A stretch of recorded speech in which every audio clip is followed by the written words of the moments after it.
அன்பு நண்பர்கள் அனைவருக்கும் வணக்கம். உங்கள் அனைவரையும் சேனலுக்கு வரவேற்கிறோம். இன்னைக்கு நம்ம சேனலோட டாபிக் என்னன்னு பார்த்தீங்கன்னா, வீட்டில் எப்படி ஒரு சிம்பிளான பூஜை பண்ணலாம் அப்படிங்கிறத பற்றி தான் பார்க்க போகிறோம். ஃபர்ஸ்ட் ஆஃப் ஆல், நம்ம பூஜை அப்படிங்கிறது நம்ம மன நிம்மதிக்காகவும் வீட்டில் பாசிட்டிவிட்டி இன்க்ரீஸ் பண்ணணும் அப்படிங்கிறதுக்காகவும் பண்ணக்கூடிய ஒன்று. அந்த பூஜையை எந்த மாதிரி ஸ்டார்ட் பண்ணணும் அப்படின்னு பார்த்தீங்கன்னா, முக்கியமான 3 விஷயங்கள் வேணும்.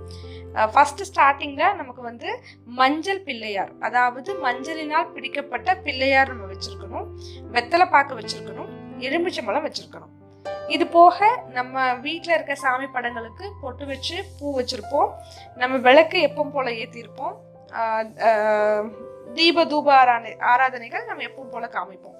இது போக ஸ்பெஷலாக என்ன பண்ணணும் அப்படின்னு பார்த்தீங்கன்னா, நெய்வேத்தியம்ங்கிறது மேக்சிமம் பால் பாயசம், பொங்கல், இது எல்லாமே குட். பிகாஸ் நம்ம பண்ணுற பொருட்களில், பிரசாத பொருட்களில் ஏலக்காய் சேர்க்கறதும் சர்க்கரை சேர்த்துக்கிறதும் ரொம்ப நல்லது. அதனால நம்ம ஒரு பாயசமும் ஒரு கேசரி அந்த மாதிரி ஒரு விஷயங்கள் செய்யும் போது பிரசாதம் இனியும் ஸ்பெஷலாக இருக்கும். பிரசாதம் வச்சு நம்ம நார்மலாக சாமி கும்பிட ஸ்டார்ட் பண்ணணும்.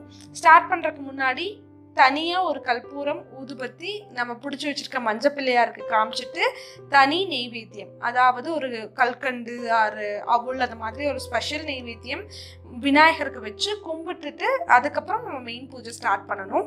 மெயின் பூஜை ஸ்டார்ட் பண்ணும்போது உங்ககிட்ட இருக்கிற பூக்கள்னால பூஜை பண்ணலாம்.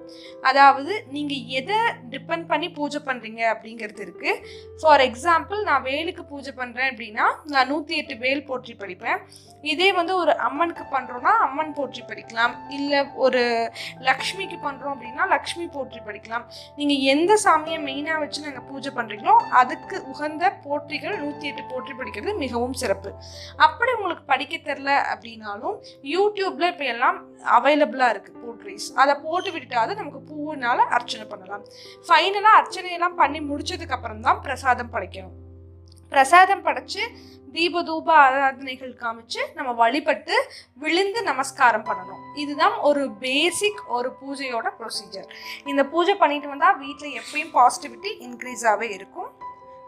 தேங்க்யூ. உங்களுக்கு இந்த மாதிரி இன்ஃபர்மேஷன் வேணும்னா லைக் பண்ணுங்கள், ஷேர் பண்ணுங்கள், மறக்காமல் கீழே கமெண்ட் பண்ணுங்கள். நன்றி.